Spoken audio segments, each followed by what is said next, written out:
Bien, vamos a empezar la clase.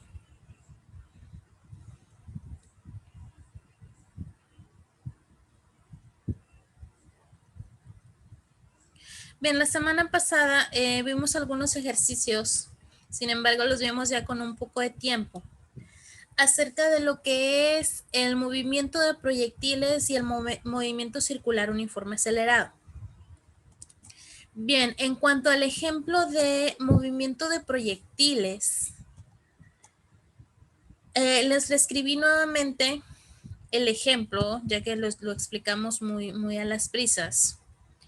Aquí tenemos las ecuaciones que vimos la semana pasada de movimiento de proyectiles. El movimiento de proyectiles, les decía, como les decía la semana pasada, requiere un análisis en 2 dimensiones, porque su comportamiento o su inclinación, que primero va en orden ascendente y posteriormente desciende, no se puede analizar en un solo de una sola variable, sino que hay que descomponerlo en sus componentes rectangulares, en su componente en X y posteriormente en su componente en Y. Bien, por lo tanto, se analiza de esta manera. Para analizar la velocidad inicial, la tenemos que descomponer en su componente en X y posteriormente en su componente Y, sus velocidades iniciales. Analizando el movimiento horizontal, en lo que es el movimiento de proyectiles, la velocidad final siempre va a ser exactamente igual a la velocidad inicial, es decir, se considera que la velocidad horizontal en el movimiento de un proyectil siempre va a ser la misma, lo único que va a cambiar es la altura o el movimiento vertical a la que el proyectil se vaya ubicando o se vaya situando. Sus posiciones, pues la posición horizontal, como su velocidad siempre va a ser la misma, únicamente va a depender del tiempo. En cambio, la posición vertical va a depender de la velocidad que traiga desde el inicio por el tiempo, y aquí tiene que ver con la fuerza de gravedad, porque estamos hablando de un movimiento vertical.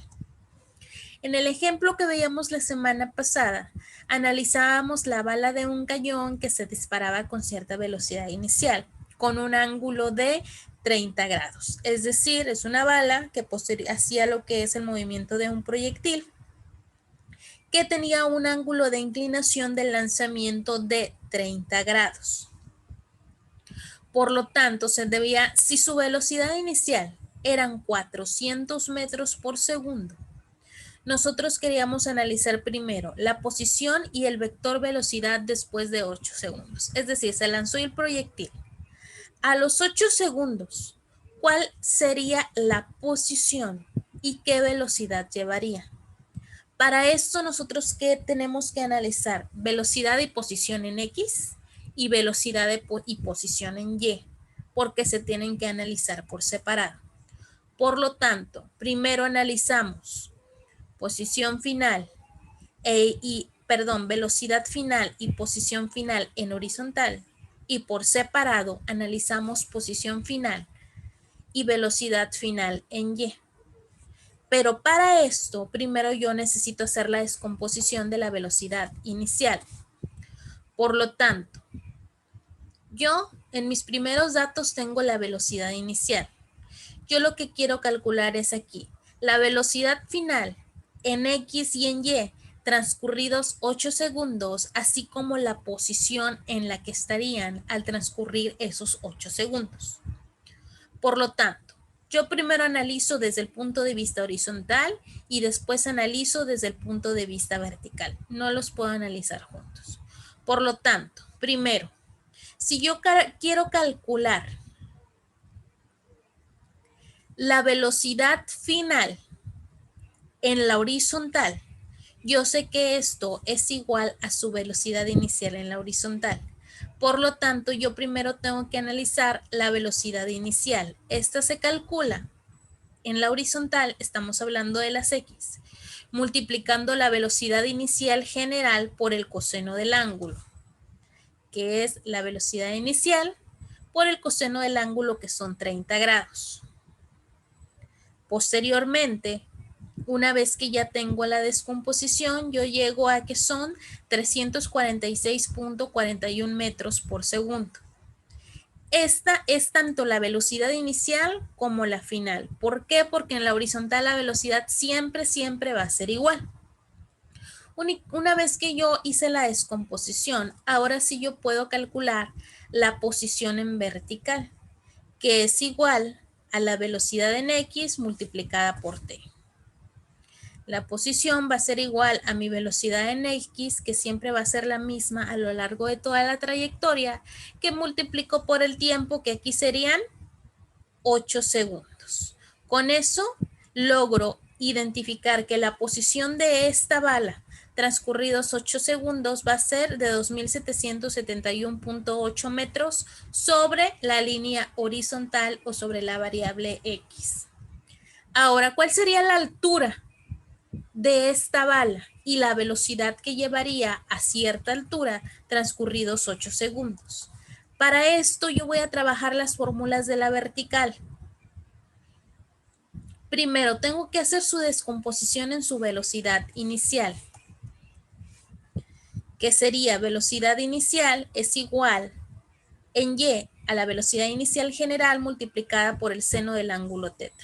Multiplico 400 por el seno de 30 grados y me da una velocidad inicial de 200 metros por segundo. Posteriormente, yo quiero calcular su velocidad final en la vertical y voy a utilizar esta fórmula. Mi velocidad inicial en Y menos la fuerza de gravedad por el tiempo, que sería aquí mi velocidad inicial en Y menos la fuerza de gravedad, que es 9.81 multiplicada por el tiempo, y entonces yo logro saber la velocidad final que llevaría esa bala transcurridos 8 segundos. Una vez que yo tengo la velocidad final y la inicial, entonces sí determino la posición o la altura que tendría esa bala al transcurrir 8 segundos, como con la fórmula de la posición vertical, que es esta. Mi posición vertical es igual a mi velocidad inicial en Y por el tiempo menos 1/2 de la fuerza de gravedad por el tiempo. Por lo tanto, transcurridos 8 segundos, la altura de la bala sería 1286.08 metros. Al transcurrir 8 segundos va a tener esta altura y va a estar en esta posición o en este alcance respecto a la horizontal o respecto a las X. Esto es únicamente para analizar la velocidad y la posición. Podemos analizar velocidad de posición a 8 segundos, a 20 segundos, al tiempo que nosotros queramos analizar. Posteriormente, el inciso B, se nos pide el tiempo requerido para alcanzar su altura máxima. Es decir, en el movimiento de un proyectil, se lanza porque se tiene un ángulo y llega a un punto donde alcanza su altura máxima y posteriormente empieza a bajar, asciende y posteriormente desciende en una especie de diagonal. Ahora, ¿cómo nosotros identificamos el tiempo o la posición exacta en el que el proyectil ya no puede subir más, sino que llega a un punto donde ya alcanzó su altura máxima y comienza a bajar? Nosotros podemos calcular posición y podemos calcular el tiempo que se tarda en alcanzar su altura máxima o la posición a la que llegaría al alcanzar su altura máxima. En este caso únicamente se desea analizar el tiempo para alcanzar su altura máxima. Ahora, como yo estoy hablando de altura, yo estoy hablando de analizar la cuestión vertical. Yo ahorita no me estoy metiendo en lo horizontal, sino que como estoy hablando de altura, yo estoy analizando la cuestión vertical. Ahora, yo quiero analizar la posición vertical o referente a la posición vertical y el tiempo. En un momento en el que la bala va a llegar a una velocidad cero, por lo tanto se va a detener en un espacio mínimo de tiempo y posteriormente va a bajar. Por lo tanto, tiene que tener velocidad cero y posteriormente cambia su velocidad para empezar a bajar. Por lo tanto, yo voy a utilizar esta fórmula donde, perdón, está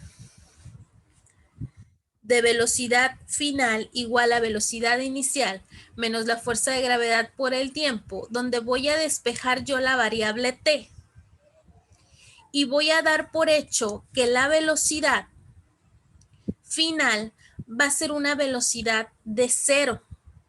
¿Por qué?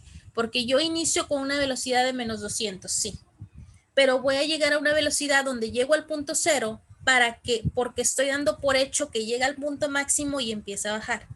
¿Cuál es el tiempo en el que la velocidad final se convierte en 0 para que esa bala entonces comience a bajar? Yo sustituyo los datos, utilizo esta fórmula, velocidad final es igual a velocidad inicial menos la gravedad por el tiempo, despejo t, que es lo que yo quiero saber.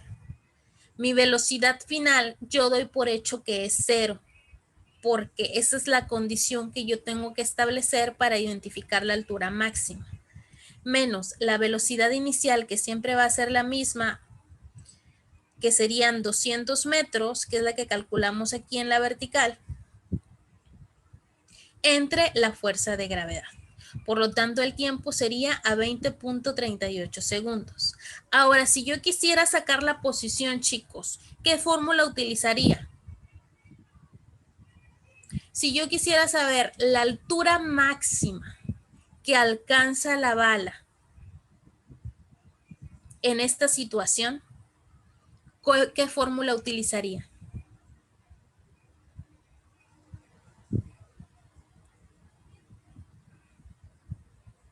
Si yo, por ejemplo, si yo sé que en este caso, yo ya sé que la bala tarda en alcanzar su altura máxima 20.38. Okay. Sé que tarda 20.38 en alcanzar el punto máximo. ¿Cuál sería la altura máxima? ¿Cómo yo logro determinar? ¿Qué fórmula de estas yo ocuparía?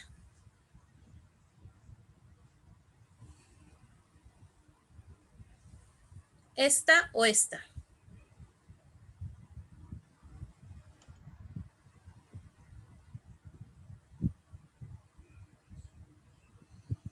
¿Qué fórmula me sirve para indicar posición? La de que... Esta, ¿sí? Si yo ya tengo el tiempo que tardo en alcanzar mi altura máxima, para identificar la posición a la que yo estaría en esos 20 segundos, pues utilizo esta fórmula. Y es igual a la velocidad inicial por el tiempo, que son 20 segundos, más un medio de la fuerza de gravedad por el tiempo. Ahora, si a mí se me pide en el ejercicio, calcula la posición, pero yo no tengo el tiempo, entonces primero tengo que calcular el tiempo para yo poder saber la posición. ¿Sí? Estos ejercicios requieren mucho análisis, identificar las fórmulas que yo tengo e ir identificando qué estoy analizando, la cuestión vertical o la cuestión horizontal. Primero identifiquen, estoy analizando situación horizontal o vertical y en base a eso nos vamos a las fórmulas. Ok, estoy trabajando la horizontal, ¿qué fórmula me sirve? Es un juego de variables, es un juego de identificar qué datos tengo, qué me hace falta. Pero siempre lo primero es ubicar, ¿estoy trabajando la horizontal o estoy trabajando la vertical? Ok, aquí esto entonces ya hicimos el inciso B, determinamos el tiempo que tardó la bala en subir o en alcanzar su altura máxima. Ahora, el alcance horizontal. La bala del cañón va a subir, posteriormente va a bajar y va a llegar hasta un punto en X. Es decir, aquí va a llegar hasta un punto. Yo quiero saber cuál es el alcance horizontal, es decir, en esa subida y bajada, ¿cuál fue el recorrido o el alcance horizontal que esa bala hizo en todo su recorrido, tanto subida como bajada? Eso se determina con la fórmula de alcance horizontal, que es esta, la de R. Esta es más sencilla, únicamente sustituimos R es igual a la velocidad inicial, aquí estamos hablando de la general, que se eleva al cuadrado, posteriormente se divide entre la fuerza de gravedad y se multiplica por el seno de 2 veces el ángulo, es decir, 400 metros por segundo, lo elevamos al cuadrado, lo dividimos entre 9.81 y lo multiplicamos por el seno de 2 veces el ángulo, que sería 2 veces 30. Y así se determina el alcance horizontal de cualquier proyectil. Hasta aquí, ¿tienen dudas? Bien, porque viene un ejercicio similar en sus ejercicios de tarea. Ok, seguimos con lo que es la aceleración centrípeta. La semana pasada ya no alcanzamos a ver el ejercicio.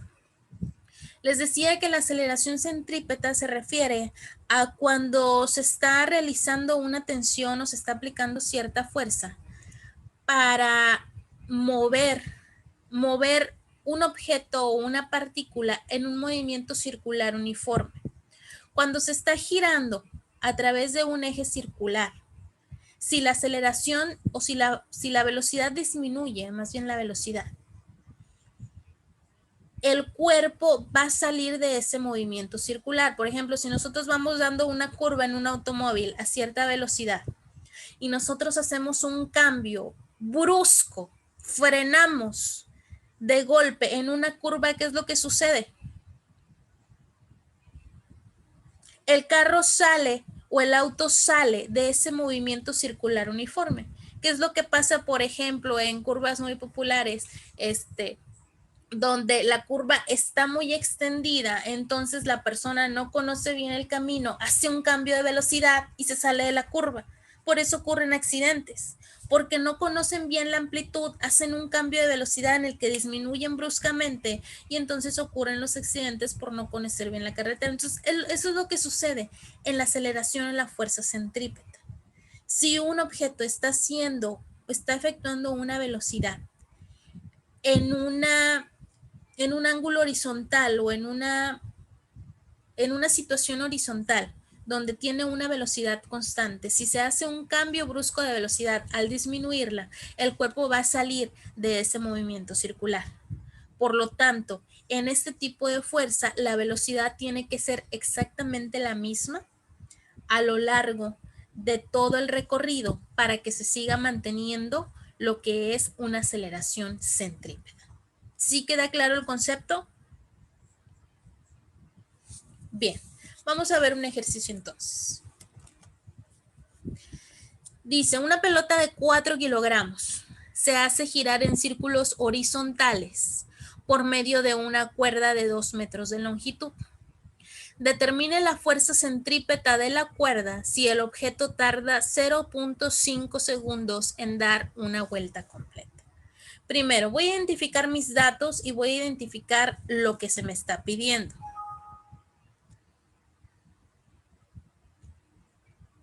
Bien, ¿cuáles son los datos que yo tengo? Los 3 kilogramos que me representan.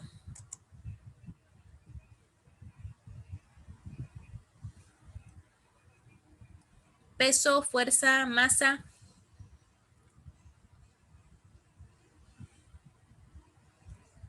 Estamos hablando de masa. 3 kilogramos, estamos hablando de masa. Posteriormente, movimiento circular uniforme de 2 metros de radio. Ese dato sería el radio del eje circular, 2 metros.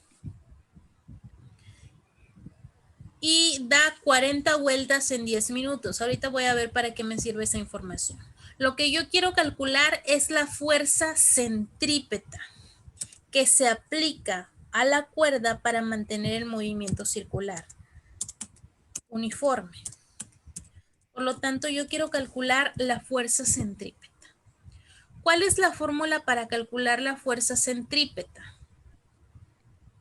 Perdón, me pasé al otro ejercicio. Estoy hablando de 4 kilogramos por medio de una cuerda de 2 metros de longitud. Estamos hablando del radio. Y queremos calcular la fuerza centrípeta.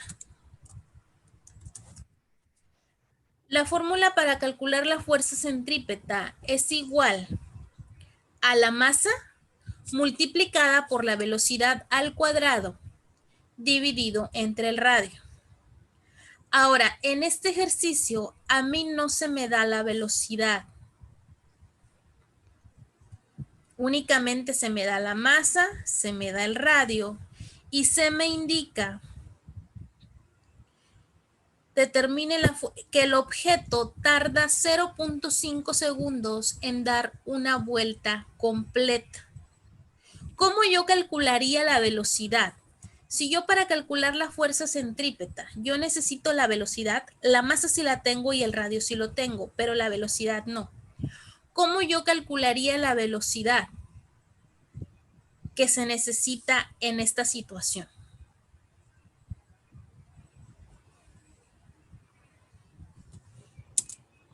Primero yo ocupo la velocidad. Con los datos, ¿no? Del radio y del... Así es.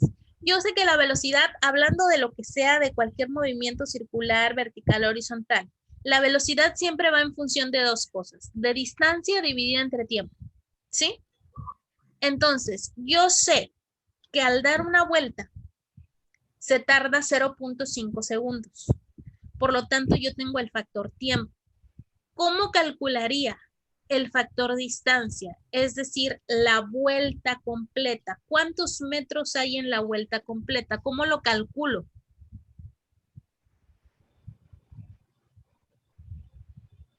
Si estoy hablando de un radio, si tenemos que el radio de 2 metros, hay que multiplicarlo por pi, ¿no? Así es. Utilizamos la fórmula para determinar la circunferencia de un círculo, porque yo sé que la circunferencia me va a dar la distancia recorrida en un lapso de 0.5 segundos. Por lo tanto, ¿recuerdan cuál es la fórmula para la circunferencia de un círculo?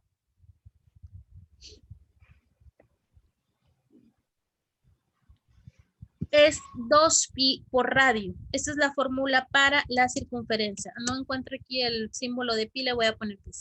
2pi radio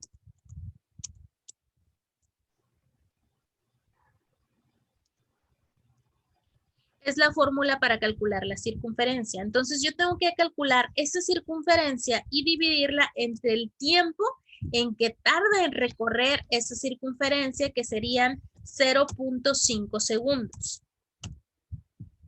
Si yo efectúo esa operación, sería 2 por pi por el radio, que son 2 metros, dividido entre 0.5. ¿Cuánto nos daría esa operación? ¿Tienen sus calculadoras por ahí o sus celulares? 2 por pi por el radio, que son 2 metros, entre 0.5.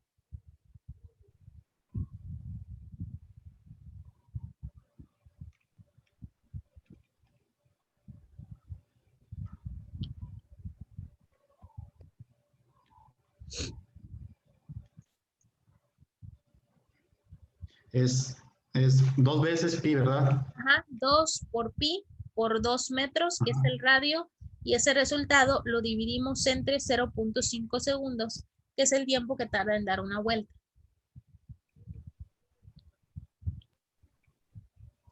25.13. Ok, serían 25.3 metros por segundo. Por segundo. Esa sería la velocidad que mantiene el objeto. Por lo tanto, si yo quiero calcular la fuerza centrípeta, eso va a ser igual a masa por la velocidad al cuadrado entre R. Es decir, mi masa aquí es de 4 kilogramos que pesa el objeto. Por mi velocidad, que ya calculé, que son 25.13, lo voy a elevar al cuadrado y ese resultado lo voy a dividir entre R, que son 2. ¿Cuánto nos daría esta operación?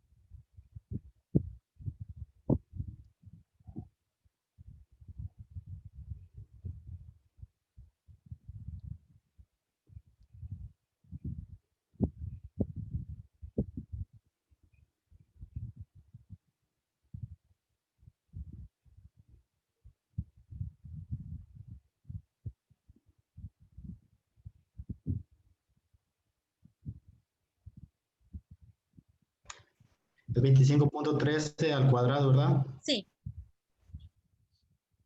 Multiplicado por 4. Así es. y dividido entre 2 posteriormente. 1263.03. Ok. Cuando Ok. estoy hablando de fuerza o tensión, ¿en qué unidades hablo? Si estoy trabajando el sistema internacional.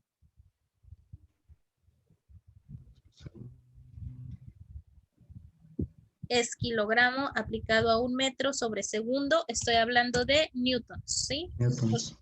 Trabajé kilogramo, metro al cuadrado sobre segundo. Eso me da Segundo. como equivalencia a 1 newton. Sí. Esto estoy hablando de la tensión o fuerza que yo voy a aplicar a la cuerda para que mantenga esa velocidad y el objeto mantenga una fuerza o una aceleración, perdón, o una velocidad centrípeta y no se salga del movimiento. Si yo hago un cambio, se va a salir del movimiento. Bien, ¿hasta aquí tienen dudas? Bien, vamos a ver otro ejemplo. Un cuerpo de 3 kilogramos tiene un movimiento circular uniforme de 2 metros de radio y da 40 vueltas en 10 minutos. Calcular la fuerza centrípeta.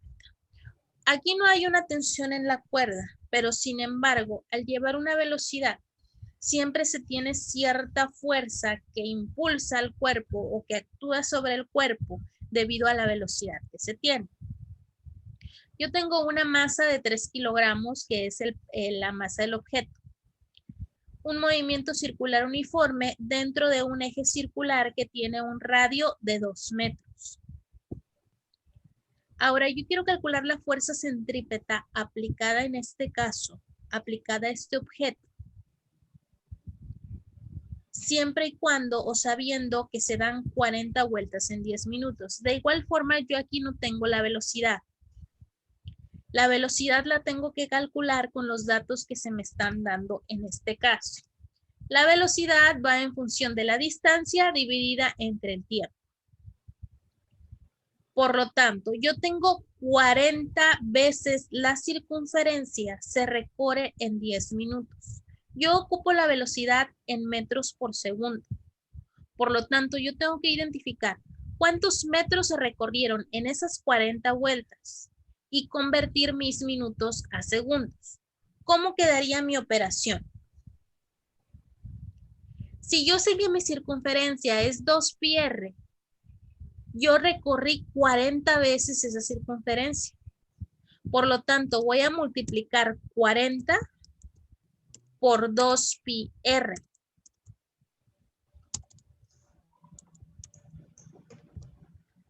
¿Sí? Porque yo sé que la circunferencia es esto, pero yo di 40 vueltas, por lo tanto ocupo 40 veces el valor de esa circunferencia y esa sería mi distancia recorrida. ¿En cuánto tiempo realicé todo ese recorrido? En 10 minutos. ¿Cuántos segundos hay en 10 minutos?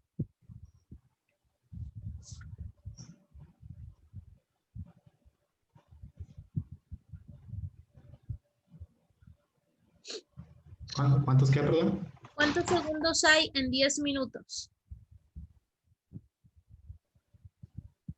600. Así es, sería 600. Un minuto tiene 60 segundos, por lo tanto estoy hablando de 10 minutos, pues serían 600 segundos. Por lo tanto, si yo efectúo esta operación, sería 2 por pi, por el radio, que en este caso son 2 metros, y posteriormente lo multiplico por 40. ¿Cuánto nos da esta operación, chicos?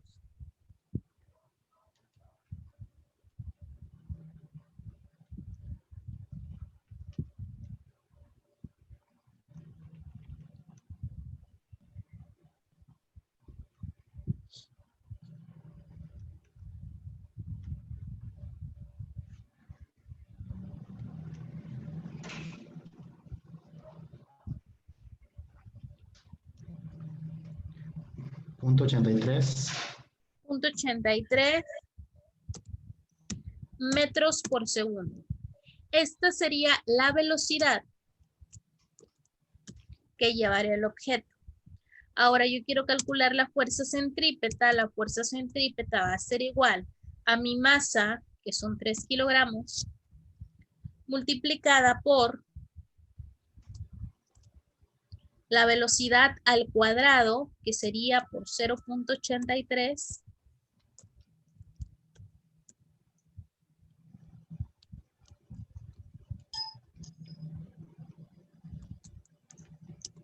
elevado al cuadrado. Y todo esto se va a dividir entre el valor de R, que son 2. ¿Cuánto nos daría la fuerza centrípeta? 1.03. 0.03 Newton. ¿Sí? Esa sería la fuerza centrípeta aplicada a esta situación. ¿A los demás sí les da lo mismo? Es 1.03. 1.03. 1.03. Ok, este sería el valor de la fuerza centrípeta. Hasta aquí, chicos, ¿tienen dudas? ¿Seguros? Bueno, ya tienen sus ejercicios de tarea. Ya están en EMAX. Creo que vienen aquí al final, ¿sí? Aquí vienen sus actividades. Un ejercicio referente a lo que es el movimiento de proyectiles y el siguiente ejercicio referente a lo que es la fuerza o aceleración centrípeta. Bien. Nada más así rápidamente antes de terminar.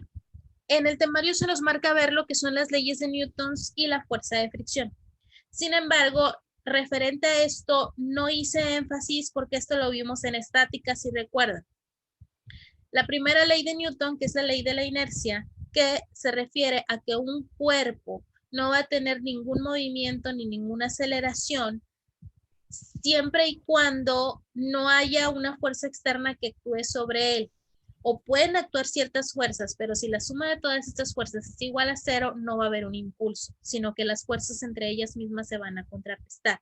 A esto se refiere la primera ley de Newton. La segunda ley de Newton es la ley de la fuerza, que se refiere a que la aceleración de un objeto va a ser directamente proporcional a la masa y la fuerza aplicada.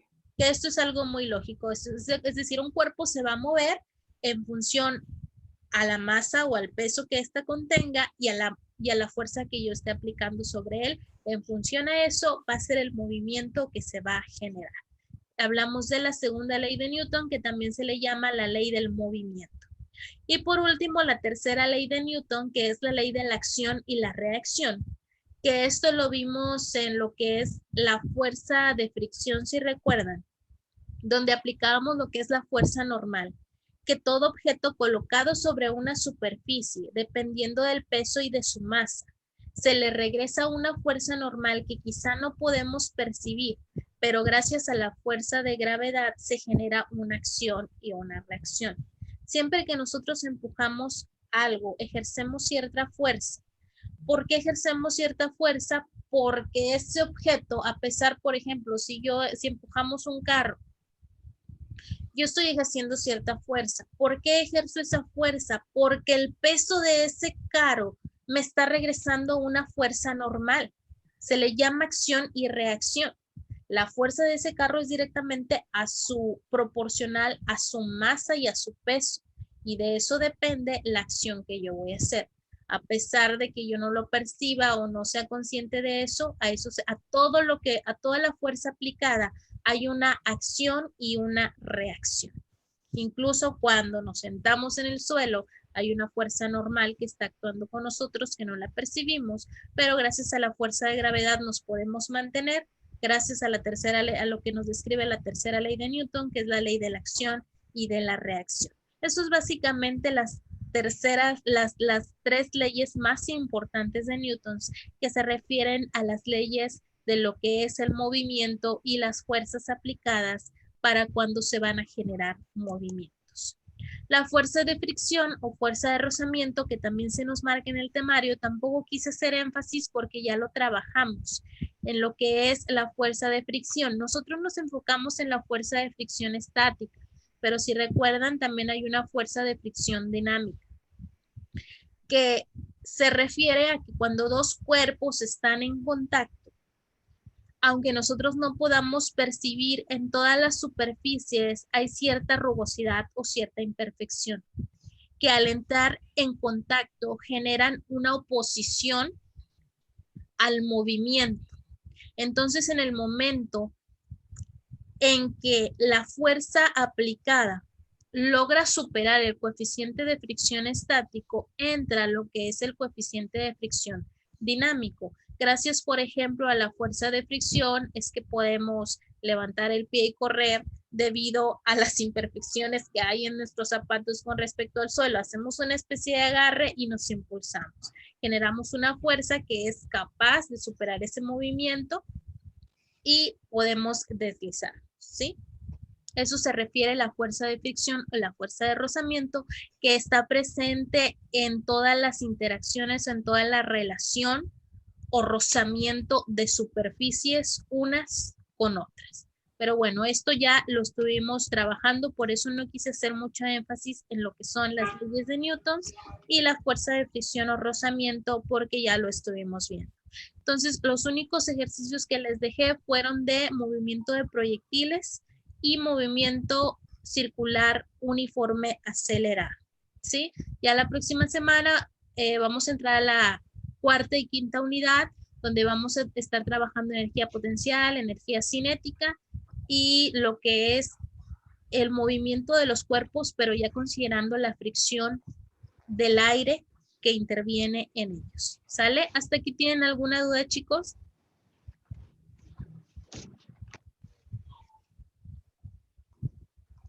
Bien, Elba, ¿me pasas la lista de las personas que entraron a la conferencia? Perdón, sí a la conferencia de Administración e Ingeniería Industrial para la asistencia de matemáticas, ¿sale?